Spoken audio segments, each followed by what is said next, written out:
Okay, welcome everyone to the 15th episode of Expert Speak, brought to you by Creators of Product. We are a community of product builders from across the world and across B2B, B2C, and any domains. Uh, Product managers, designers, engineers, founders, and various other people. We are together on Stack, where we talk about product creation, and we also bring experts like Shilpa to help everybody learn from each other from the community. Product creation is has been there for a while, but in last 1 decade, it has really bloomed, and this is what the community tries to do.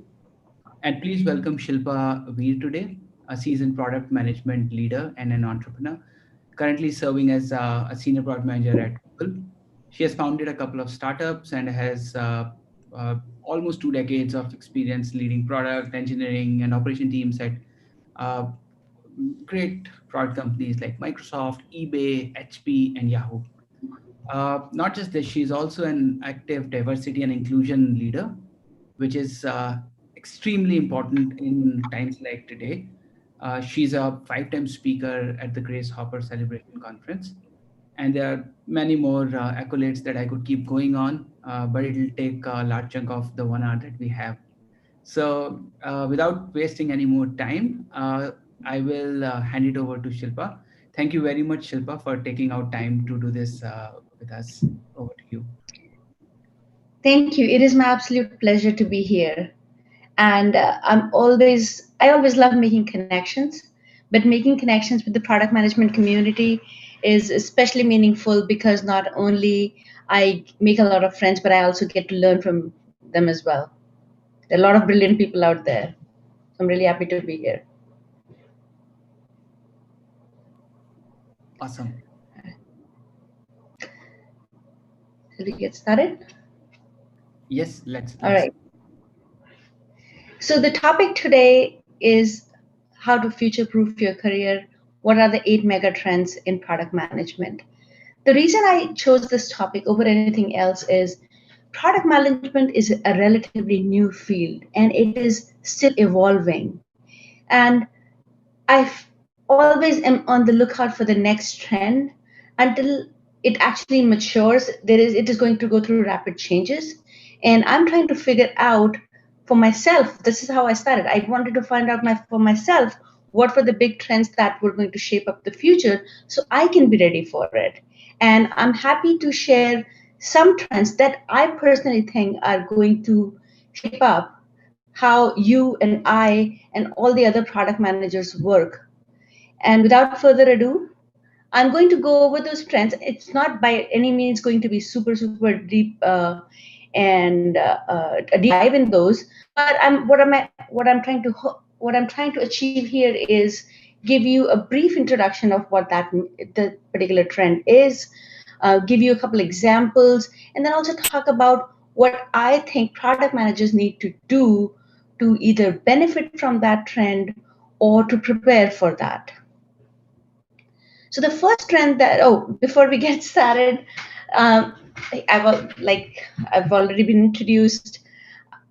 I am currently working at Google. I'm currently trying to soft launch my second startup, Zero Entropy Solutions.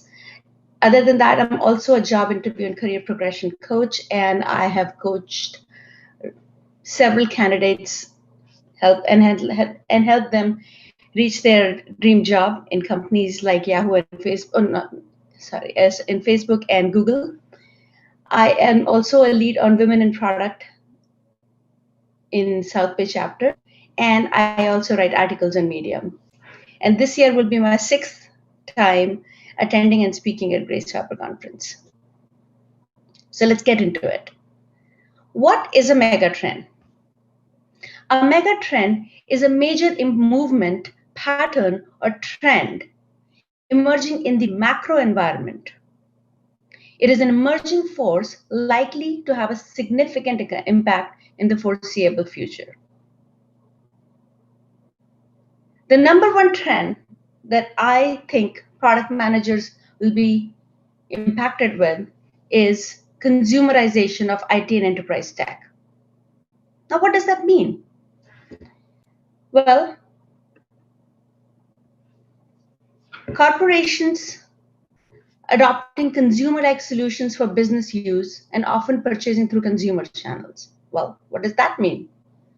It basically means that the days of IT companies or IT departments of a company buying that big, bulky, hard to use software are slowly going away. As companies are growing, individual departments a lot of times have a lot of autonomy of what to buy and what to use, and they want solutions that feel like consumer products, that are easy to use, and they don't want to go through a lot of red tape to buy it. So in a growing company, more often than not, people start buying software on their own. I'll give you an example of myself.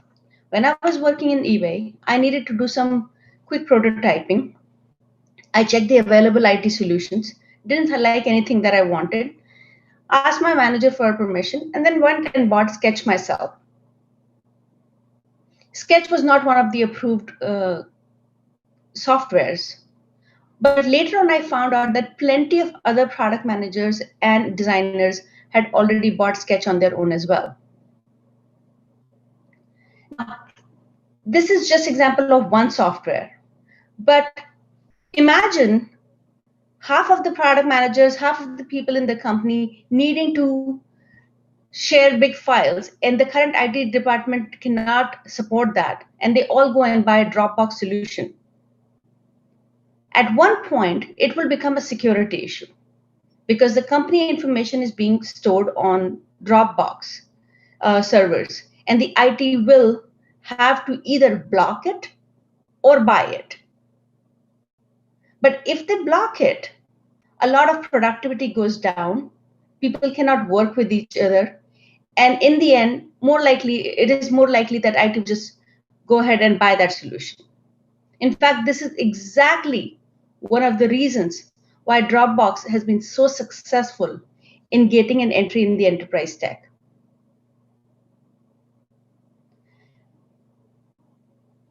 Workforce is increasingly getting impatient with slow solutions.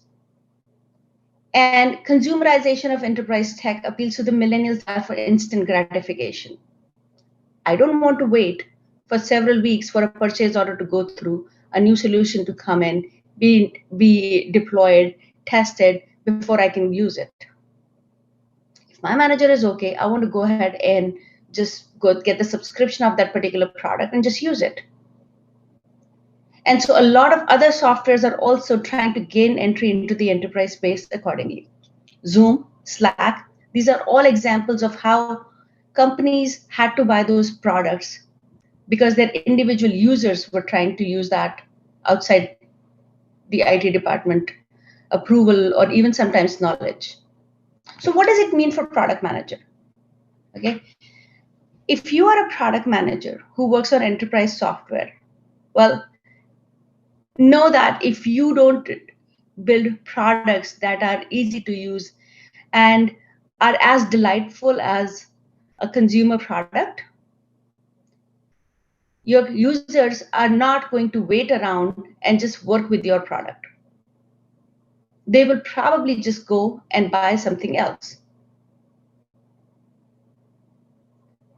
So it is your job to build experiences that delight your enterprise user. And at the same time, if you are a consumer product manager, know that there is a good chance that you can increase your product's footprint by getting entry into enterprise. So make sure you pay attention to the areas that IT departments care about: security, access control, scalability. Yes, in the first iteration of your product, you might just be trying to get product market fit, and you create a product that's can only support a few customers. But if you want your company to grow, if you want your product to grow, have a bigger footprint, then those areas will become increasingly important. And the best way to leverage or to think about this is that big, bulky enterprise and that soft and sleek consumer product, they're coming closer together. And I actually think it is my prediction that in a few years, there will not be any distinction between an enterprise product manager or a consumer product manager. In fact, there will be just product managers who can build products that both consumers and enterprise can use alike.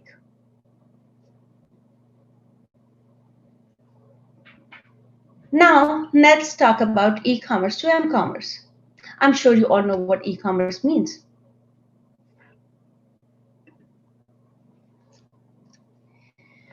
E-commerce refers to the process of buying and selling on internet. And generally, e-commerce points to online buying activities that happen over a computer or laptop. In contrast, m-commerce refers to online payment transactions that happen over a mobile device. Now, with the advancement of mobile connectivity and improvements in security and the proliferation of app development, basically means that there are plenty of products, payment gateways that work over smartphone and facilitate these. The m-commerce trend is also spurred by the increasing population that owns smartphones. As smartphones become cheaper, there is no reason why you have to do things over a laptop. You always have a device with you on the go, and you don't want to wait, and you just want to use that wherever you are.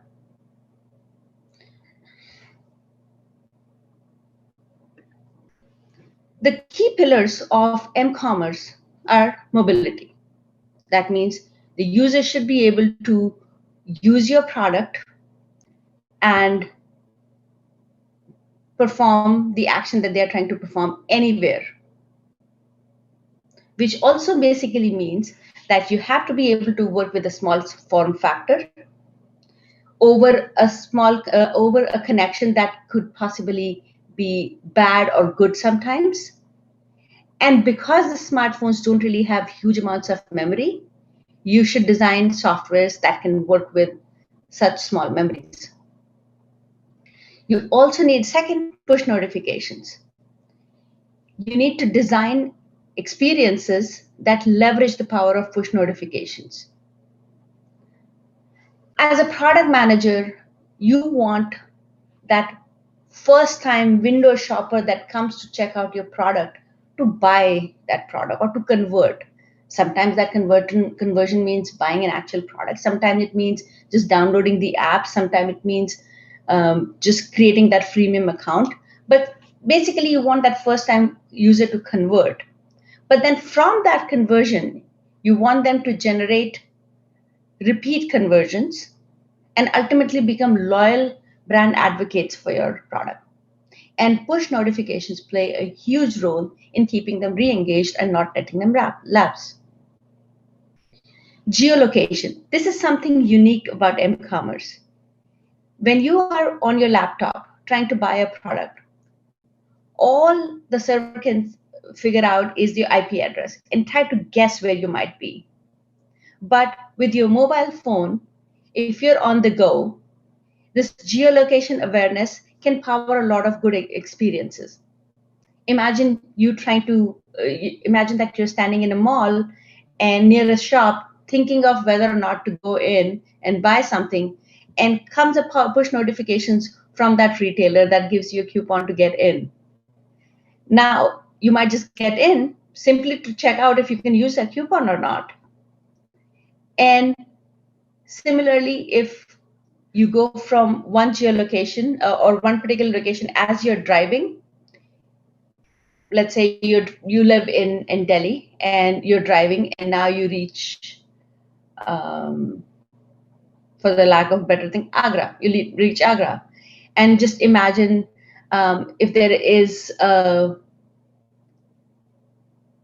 storm warning or something, and your weather app already opens up and says, hey, welcome to Agra, and this is the weather today. There is a storm warning, and this is what you can do to protect yourself. So just imagine the possibilities of those enhanced, engaging experiences and the impact on the user if you know where they are. But that goes without saying that any mobile commerce needs to be extremely secure also. We have seen several instances in the past couple of years where point of sale systems have leaked credit card information. The incident that comes to my mind is Target over the Target Incorporation leaked out millions of users' credit card information, and that's not the first time that something like this has happened. So security is paramount. Omnichannel, and I'm going to touch upon that a little bit later. So I'm not going to go deep into it, but creating that experience that strengthens your company's brand at every experience the user has with your brand is called omnichannel experience. And finally, convenience. Now, the example is an electronic boarding pass. I don't know about you, but for the last couple of years, I have not had to print out my boarding passes whenever I'm traveling. My boarding passes are on my phone, and I just simply swipe them or scan them and get in. Contactless payments, where I just simply tap my phone on the point of sale reader, is yet another example. Now, I touched upon the omnichannel experience a little bit, but omnichannel experience or multi-touch point experience design basically means that orchestration of experiences and marketing at all touch points or moments throughout the customer's lifestyle. A lot of times, as a product manager, you're only focusing on the website launch or the mobile app design or the marketing campaign. But that's not the only place where a person interacts with your product and your company's brand. Think about the first time they're opening the product, the packaging, the setup they're going through, the customer service they call when they have an issue. These are all examples of moments. And more, the companies are tracking and trying to improve that life cycle touch points, not just one or two. So as a product manager, when you are coming up with a new feature, don't just think about how the user is going to use that feature. Think about how the user will find that that feature exists. Where will they first know about it? Or a product, where will they know about it? Where will they go and look up the reviews and ratings and think whether or not to buy your software? How will they buy it and the process for that? And then if they're having an issue, how will they get support? And remember that we don't sell products, we sell experiences. And the best example that comes to my mind is iPhone. I don't know about you, but when I bought Apple iPhone, my first iPhone, and I was opening it, just the opening felt like such a luxurious experience. So just remember to think about the entire experience, not just one or two key moments. Next, let's talk about data-driven and growth-focused decision making. Data-driven decision making means leveraging qualitative and quantitative data to identify and solve blockers of customer adoption, engagement, and monetization. Up until a few years ago, product managers would create products that they thought customers wanted. There was a little bit of focus at groups here and there, but for the most part, a small survey, and then they are trying to figure out what the customers need. And sometimes they are not even doing that much. Sometimes they're like, I just think that this is the best experience. And they would talk amongst each other within their company, and that's it. And then the product will go out and absolutely fail. Or the product will go out and they will realize that their target customer didn't use it. It was somebody else who found value in it. But those days are slowly going behind us. Now, more and more companies, from the highest levels all the way to individual contributor level, are looking at data signals. The moment you have an idea, we do product size, opportunity sizing. Even before we have worked on it, even before we have spent any time on it, we now actually go and see whether or not this idea has any impact possible.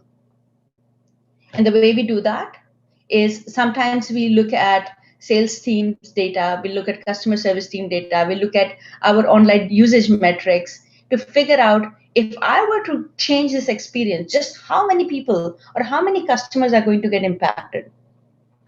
And if you have two features and one of them has the power to impact a lot more people compared to the second one, you're not going to work on the second one, you're going to work on the first one.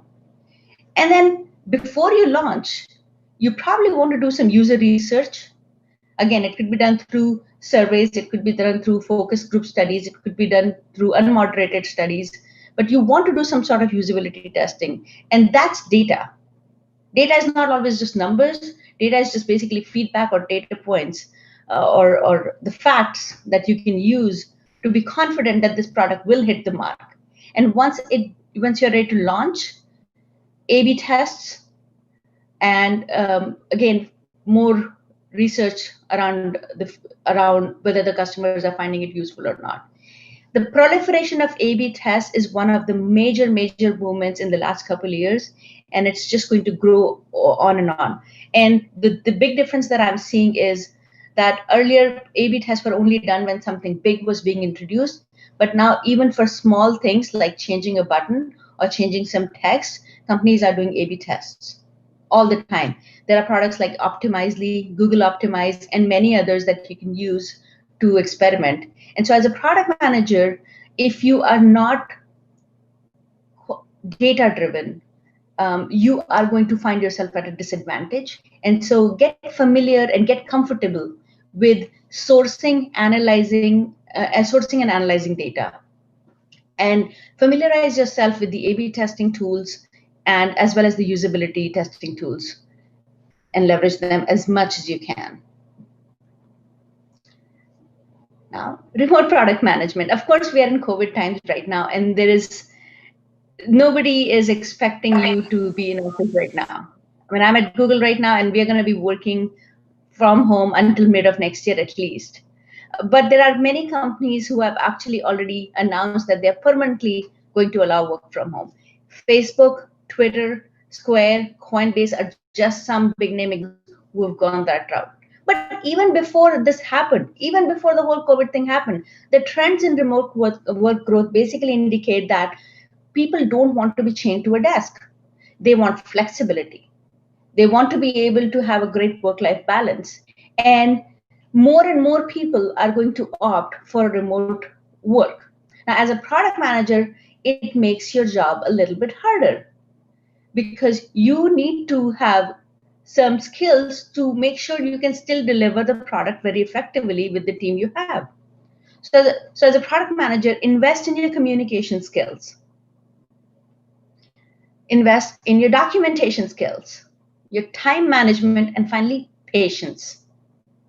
Make sure you get in the habit of creating those artifacts like roadmap, backlogs, detailed documentation of what you're building, why you're building, so that you're not always stuck in meetings explaining to your stakeholders what needs to be done and creating that shared understanding. You can pass on those documents ahead of time and make sure, and also get familiar with remote collaboration tools as well, and make sure that people are well aware of what they need to do and by when certain things need to happen, and just get really good at leveraging the tools that you have. So I see that as one of the big shifts, where instead of being in meetings all the time, now is the time to invest in the kind of skills that will allow you to move away from your desktop and also to take good care of yourself. CPO and strategic leadership roles. I'm seeing a lot of companies creating the CPO role. And CPO role is Chief Product Officer. It usually reports to the CEO, and they are the strategic leader or the product officer, and their job is to advocate on the behalf of customer and create the most delightful product they can make while trying to achieve company's objectives. They lead and facilitate the creation of products, and they tend to have a pretty varied background. I have seen candidates who are sort of business all-rounders to be very successful in these roles. And Jitu Patel, the chief product officer of Box, once said that CPOs tend to have a pretty varied background and more of a business all-rounder with a very strong product sensibility. Now, what does that mean for you?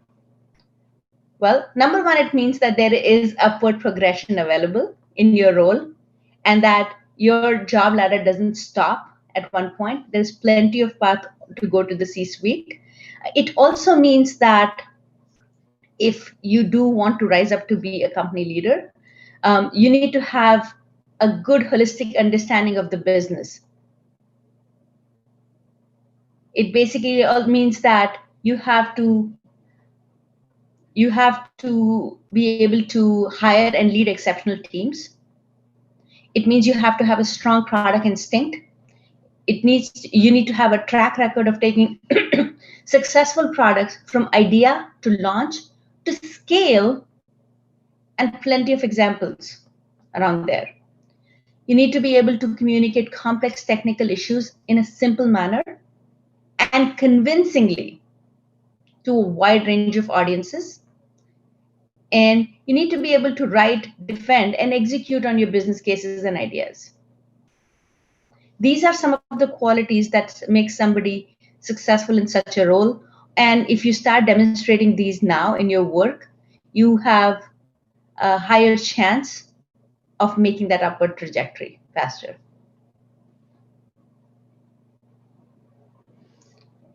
Formal product management execution. So it used to be that people would just transition into product management. I'm one example. I did that myself. And I was an engineer, an architect, engineering manager, and even a program manager for a small period of time. And I was pretty happy.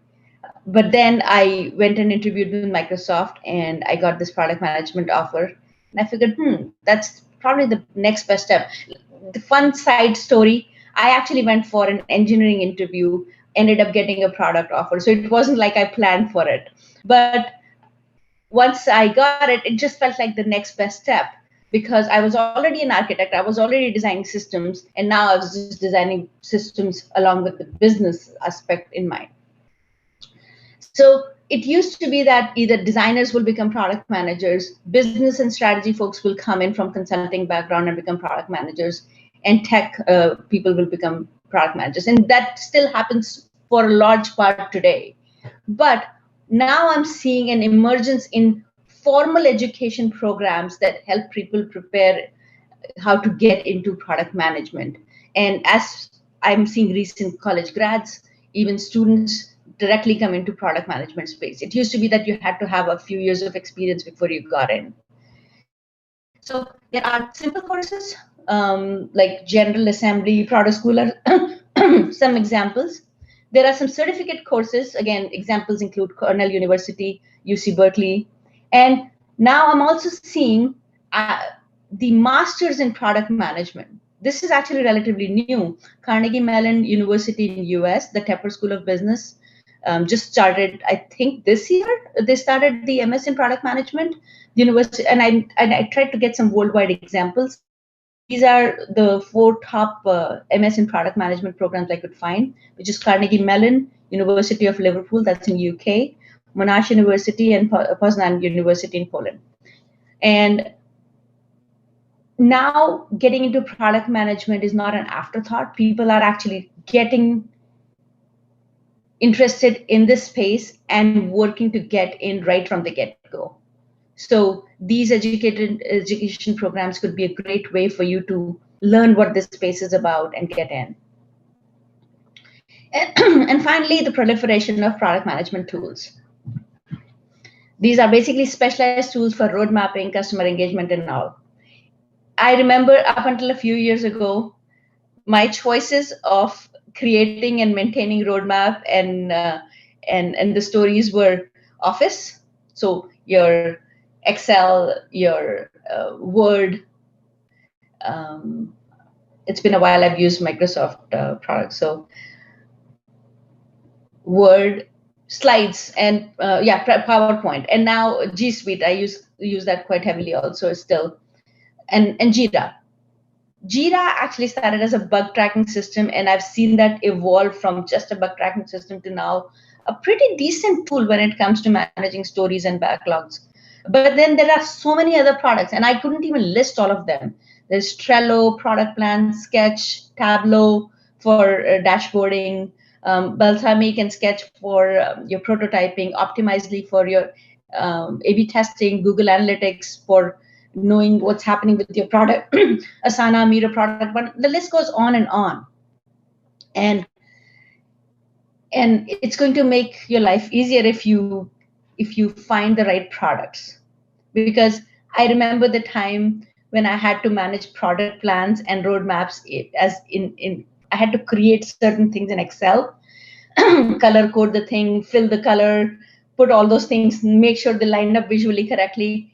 And it was a pain. And I'm just so glad that these products are coming up. But I do expect a lot more to come up as well. So if you're still stuck with some of the older products, do get familiar with these products and start using them. And I'm going to stop right here and ask some questions and let you guys ask questions now. Thank you, Shilpa. I think this was very, very relevant, and all the trends that you're talking about make complete sense. I'll start with one question because we are talking about trends and we are talking about how the world will look 5 to 7 years from now. Of course, because of all that has happened in last 6 months, it's very difficult to predict. But I want to hear from you, and because you work at Google also, and you might have a little more peek into the future than most of us. My question is that how do you see new technologies like AR, VR, making a big impact in next 4 to 5 years? And do you think that they will start replacing the attention span that we give to mobile phones in the coming years? If I'm being totally honest, these technologies are exciting, but I don't see them becoming mainstream in 4 or 5 years as much as you're thinking, and at least in the way you are thinking. I don't expect people around me to be walking with glasses that are augmented with reality. I do see the application of those into many other areas. So I do see big, let's say, shopping malls and big name retailers investing in that smart mirror that can help you figure out how a cloth looks like on you without having to go in the trial room. So I do expect that level of sophistication which we can reach, where we go to the mall, we just put something on top like this, and it shows us what we're going to look like. Why? Because those are individual pieces of high tech equipment that companies can invest in. In order for your AR VR to get mainstream and main tech, the price point has to come down where everybody can afford. The use cases have to be so general that they are going to appeal to a lot of people, not just enthusiasts. I also see right now that games like Pokemon Go, they are using augmented reality. So I also think that in the gaming space, there might be a lot more innovation there. So I do have high hopes for AR and VR. At one point, it will become mainstream, but it's going to happen in steps. So some of the people who have online shopping is probably going to lead the way. Also, I'm seeing a lot of apps right now where you can put your picture and you can see what the hair looks like, what the makeup looks like. You have filters that you can use in Snapchat, in Instagram. Those are it's going to start from fun, fashion, gaming, those kind of verticals, but it's going to take some time before they become part of everyday, where I am opening my fridge and seeing all the items, and then things flash up what has expired and what is not expired. So that's going to take a while. We'll ultimately get there, but I just don't know if it's going to happen in 5 years. Fair. Because honestly, I don't think you'll be carrying a bulky headset on you to just be able to look around. The weight has to come down also. And glasses can only do so much. Yep, makes sense. Okay, so let's move to the next question. Kriti Jain, do you want to ask your question? Sure. Thank you, Devakar. Hi, Shilpa. That was really a great talk. So my question is around when you spoke about the different courses in product management. So if someone has a tech experience and has already an MBA in place, so do you still think that such short duration courses in product management is a good way for skill upgradation for professionals? So it really depends on how ready do you feel and how ready does the person who's trying to hire you feel about that. Now, I do not have a formal education in product management. Let me just start by saying that. But at the same time, I am teaching roughly 40 people product management in product school. So I'm one of their instructors, and I just wrapped up a cohort where people from Mozambique, Germany, UAE, and all those like worldwide people were in that course. So number one, you don't need that if you already have if you have already have the right instincts, if you already have some proof points on that can help you prove that you're ready for the job. You don't need that. That's number one. How the places where it can those kind of courses can become beneficial is if you are not familiar with industry jargon, or you have some knowledge gaps.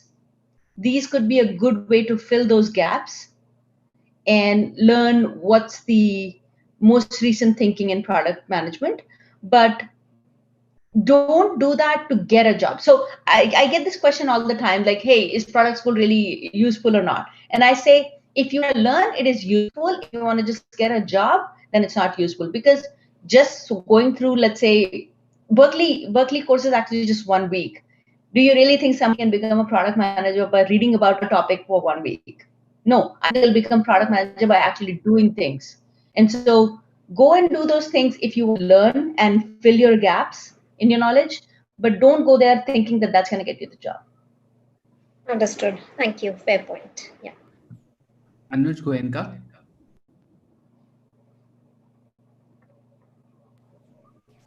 Hey, hi Shilpa, good evening. Hey Divakar, I hope you guys are going good. So Shilpa, my question is, so how will be the transition journey for a product manager who is working as a product owner in BFSI firms to say suppose B2C oriented in say suppose e-commerce or in the payments domain? So what are the skill set? What will be the change in the skill sets? What will be the change in the mindset which needs to happen to shift from a B2B oriented products to a B2C oriented product? Thank you. Thank you for your question.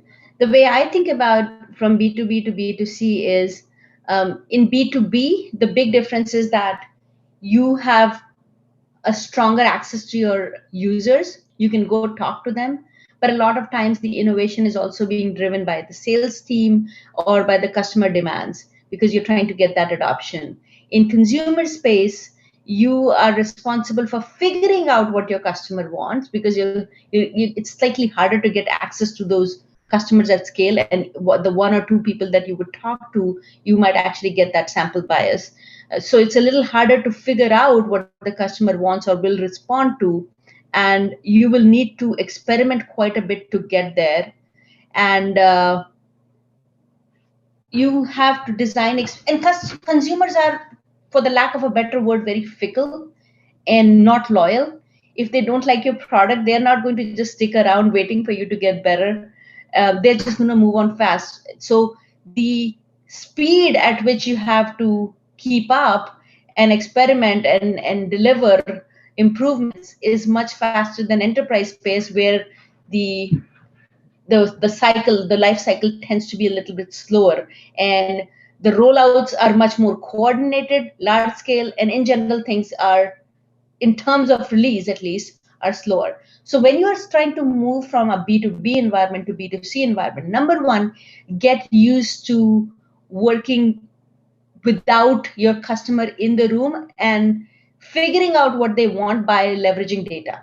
So get pretty comfortable with understanding your usage metrics, understanding how customers are currently using your product, figuring out the opportunity sizing, because there is no sales team there, or not, at least not always, and you have to do all of those things yourself.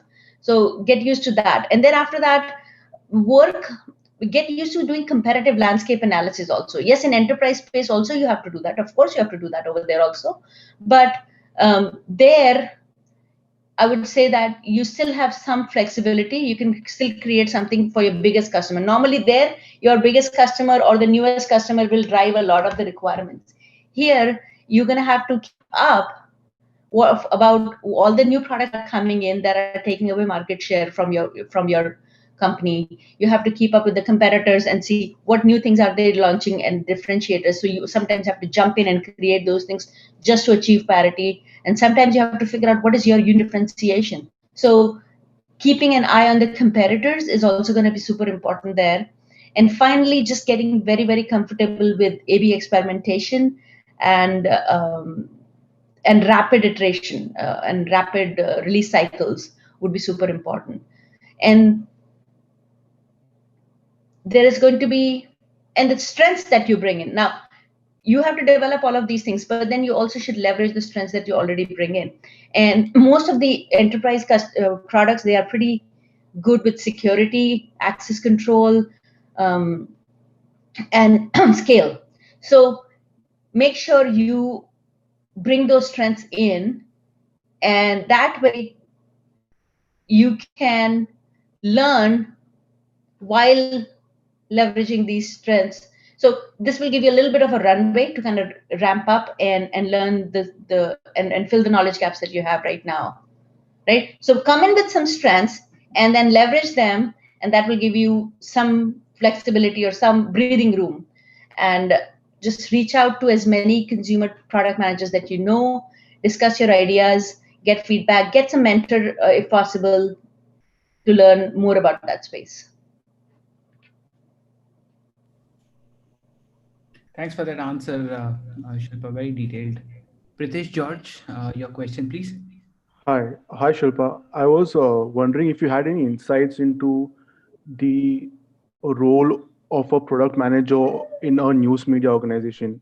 I've been trying to kind of judge the landscape, and I don't see any product roles in news media organizations, especially online. So their mobile apps and their website, all of that is largely driven as a second to their own online channels. So I was wondering if you had any insight into whether pursuing or keeping an eye out for product manager role in a news media space is something that you see in the future happening. So the thing is, with news media, the big product that they're selling are news, right? And the delivery mechanism does not need to be super innovative. So a lot of the news media organizations can take those standard off-the-shelf products and just use them as delivery mechanism. So I can see them on going on apps like Zenio, Apple News, and just getting news from there. I see them using even a simple WordPress to create a simple site where people, all they have to do is just enable a lot of journalists as bloggers, and everybody can just communicate over there. So I actually don't think that the simple news websites need a lot of innovation, for the lack of a better word. Like they might need some product manager, but they probably don't need to come up with great new ways. Most of that innovation is actually happening in different other areas. So there are apps that are being created that will leverage or aggregate news from multiple sources and deliver that. They are not the ones creating the news, they're actually sourcing the news from multiple locations and then giving that to the user. News.google.com is an example where it's AI driven or machine learning driven, and it in an unsupervised learning application where they're figuring out which news is trending and surfacing it to the user. Google is not creating the news. Remember, the news is actually coming from somewhere else, and innovation is happening somewhere else. And so when you are talking about the traditional news media organizations, I see them as more of a content producer who is leveraging standardized channels, and they are not the ones actually doing that innovation. I don't think they have the bandwidth. I don't think that's their strength. And I don't think they have the budget. The news medias are under a lot of money pressure also right now. So if you want to do a product management role in that space, look for those apps, look for those content aggregators, look for those publishing platforms that that sell to these news media organization, or that get the news from there, and that might be a better place for you to go. Thank you. Rabin Sharma.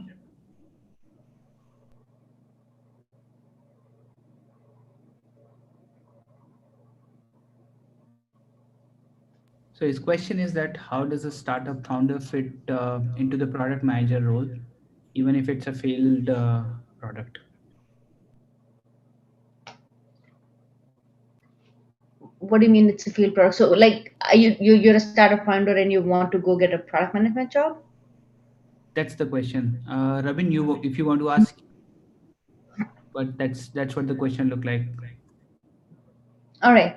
So I feel that that's a great learning experience. Even if the product failed, you probably went through figuring out what that product needs to be. So just this initially, the identification of the product's value. What is the value proposition that you are trying to offer, and then finding those customers who will find that value, who will resonate with that value proposition. So that's the very first step that you did as a founder. After that, you probably decided what product features need to be in the first version and which can be delayed later. That's MVP scoping, which product managers have to do all the time. And then you probably went and created some relationships, either with partners or suppliers, or some channels in order to roll this product out. Now that's actually business and strategy. Not every product manager gets to do that. Some of us get to do that. So that's actually something you learn on top of the product management responsibilities, and that's actually your plus point. And after that, you try to monitor the response of the users. If it was a physical product, you probably monitored sales and you figured out ways to improve that. If it was an online product, you probably rolled out the platform and then kept an eye on the adoption metrics, and then again tried to experiment on how to improve the adoption or take rate. Right, all of these are natural part of product managers roles.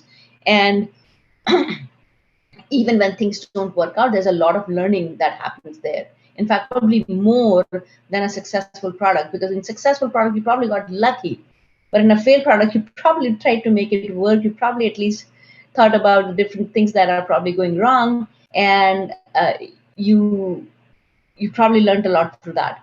So I personally think that is a very, very valuable experience. And companies like Facebook also agree. They actually really like if somebody has entrepreneurial background. So I think you should definitely use. Now it depends on what you were trying to do in that startup, by the way. So just caveat with that. If you were simply building the product, not really doing all of the selling and defining and measurements, then I don't know how valuable that is, because you didn't really learn as much.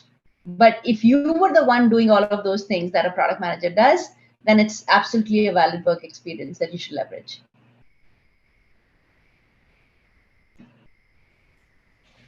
Uh, Thanks for that answer. Pam, you want to ask your question next? Sure, thank you. I wanted to know, there's all these books on product management, books on design. Are there any books that you recommend that shaped how you think about product management, or books that you read after the fact that you said, oh, wow, this is great. If I would have had this book 5 years ago, I would have learned a lot. And also, and if there's any books or resources also to prepare for interviews that you recommend, because there's a lot out there. Okay. So one book that I accidentally discovered but I really enjoyed was called Build Better Products. That's the name of the book. And it's a little bit more on how do you leverage, how do you come up with ideas, how it gives you plenty of ways on how do you create brainstorming sessions within the team.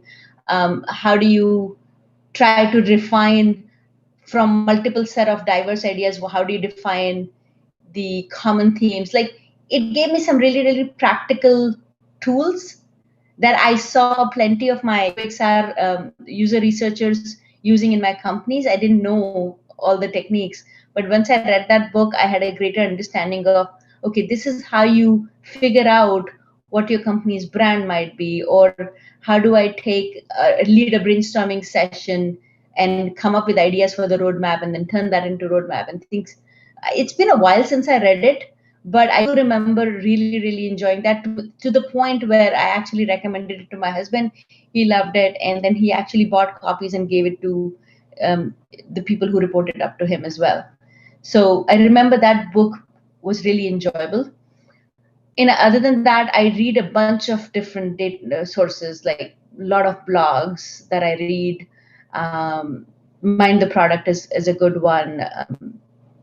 I actually also do a lot of reading on Facebook groups, LinkedIn articles, and whatnot. So I do a lot of bite-sized learning. I am often busy, so I don't read full books in one go quite as much. There were some books in my husband's MBA tutorial curriculum that I read and I enjoyed them. Simon Sinek Start With Why, and I'm trying to look at my bookshelf right now to see what jumps out. Oh, Creativity Inc. was another one, and I really thought that getting to see how Pixar does product development in their organization was a good, interesting book to read. Multipliers is another one. It's not product management necessarily, but I really enjoy reading that book. And in terms of interview preparation books, I can list a few that are very, very common. So most people go by Cracking the PM Interview and Decode and Conquer by Louis Lane. Between the two of them, I like Louis Lane's better. It's a little bit newer also. Louis Lane also has another book called Product Manager Interview, which is pretty good. Swipe to Unlock, that's good for you learning the different business models that companies have employed, and it gives you a lot of ideas and helps you answer with a lot of creative thinking in there. I also like, actually, there's a whole list, but is it okay if I send that out to the group later on? And I think most people would like that. That will be awesome, and we'll share it in the Goodreads section of our Slack group as well. Yeah. Okay, so we are running out of time. We have 5 minutes to go, but there are three more questions. So let's take them quickly. Shruti, you have the next question. Thanks, Walker. Hi, Shilpa. This was really enlightening. Thank you so much for helping us understand a whole lot of things. I've also recently transitioned into product management, so I could relate with a lot of things you were saying. Jumping on to the question, I just have always been very curious as to what is your take on Google's multiple products serving the same purpose, and then they end up ultimately killing one. Is there a philosophy to it, or there is a practice that maybe outsiders don't know about? Because we look at we look at Google and Facebooks and the Twitters as like the benchmark places for consumer products, and then you end up killing one of them. So is there some philosophy about it that we don't know? Okay. Caveat, I've only been in Google for 1 year, so I can't speak to how things were done all these years. But if I do have to think as an outsider and now an insider, what I'm noticing is that a lot of things are associated with the change management as well. So Larry and Sergey were very much, let's build the best products, let's solve the users' problems. And if you think about it, a lot of these innovations probably started with a slightly different use case in mind, and over time kind of overlapped. So that's one. Second, when Sundar joined, he's a more of a business mindset person, and he's looking at the utility. Oh, there's overlap. Why do we have two? He is more of a business. He's thinking from the business angle, whereas Larry and Sergey were just saying innovation and just build the best thing to solve a particular problem. So that mindset shift is also contributing to some of that. And also just the business reality that Google has over 100,000 employees, and leveraging them on fewer products, but giving more horsepower, the more fuel to those fires, and will probably help them innovate much faster, right? You only have X number of people and resources. If you spread them across 200 products, none of them is going to innovate at that pace. But if you reduce the number of products, you can possibly innovate much faster. So I think that also is going as one of the criteria for that decision making. Makes sense. Thank you so much. Chandru, you have the next question. Thanks, Shilpa. Thanks a lot for the great talk. So my question is, what is the right time for an engineer to actually transition into the role of a product manager? Because in my case, employers find me more valuable as a developer. So could you advise on that? I personally think that when you've decided, you should just start working towards it, because I know personally firsthand a few folks who wanted to become product manager. In fact, they went and did a whole Berkeley Haas MBA also, but then they were so higher up in their engineering ladder that they were not finding equivalent opportunities to move over. Like they were at director level in engineering and they wanted to move over, but they didn't want to start all the way from the bottom again. And so ultimately they decided to just stay in engineering, and they kind of are wistful about, oh, I really wanted to do that. But if the sooner you decide, the sooner you move over, and you can move up. So I spent 12 years in engineering before I moved over to product management. And yeah, of course, I didn't plan on it, but it happened. But if I had done that 12 years ago, my career trajectory would be slightly different. So I would say the sooner the better. Okay. Thanks a lot. And we have one last question from Mayank Khera. Hey guys, hey Diwakar, hey Shilpa. So my question is, does an MBA help PMs grow quickly and upwards? I'm specifically asking this from the perspective of someone with a 2 to 3 year experience in product, whose exposure to business and strategy may be limited. And given the definition that came in from Jeetu Patel, which is CPOs are all rounder in business, right? So how does MBA help PMs for a faster growth in their careers? Okay, so my husband is a Berkeley Haas MBA, and I am not. Okay, I don't even have masters. I only have a bachelor's. So, but right now we're both working in Google. He just joined a month ago as well, and the way when I look at our careers, the big things that I see is, number one, he knew he wanted to be a product manager, and so he went and got that education and it helped him get his foot in. So that's the number one benefit of MBA or a formal degree, that it will give that credibility and proof point that the employers are looking for before they give you a chance. Now, if you have a way of getting around it by, let's say, switching within your own company, or by building some products outside on your own and using them as proof points, then you can possibly get around that. The second benefit of MBA that he got was the friendships and connections, and which I didn't get, but then I had my own networking in the industry, right? I had my own huge network as well. So getting those network could be beneficial if you are in a brand name school, but if you don't and you are already in a brand name company, then that's the way you can get around there. Number three is the education. Now let's talk about the education. So when he went through the MBA program, he already studied about things like finance, about marketing, about pricing, all those things that in your regular product management job you may or may not do on a regular basis. You might be in an internal platforms PM and you never get to do anything related to finance, or so then when you're trying to move around, it's a little harder. You don't know. When you go to an interview, there's a question, you don't know what to do with that. So I didn't get all of that, but the way I got around that was my self-learning. So do you have to have an MBA? No. Does it having an MBA mean now you're ready to get a job and you will get a job?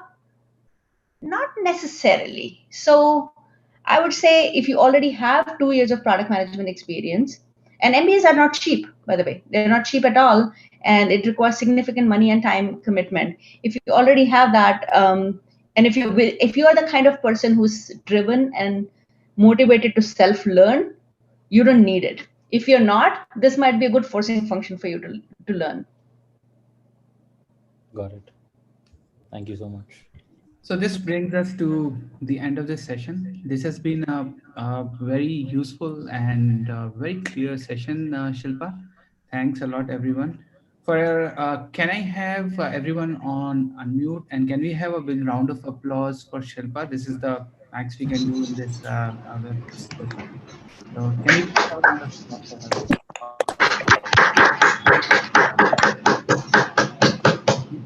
Thank you so much, Shilpa, for taking out time on a weekend to do this with us. This is very, very useful. Thanks a lot once again. An absolute pleasure. Okay, bye bye, everyone. Then have a nice whatever is left of this weekend, and stay safe. Bye.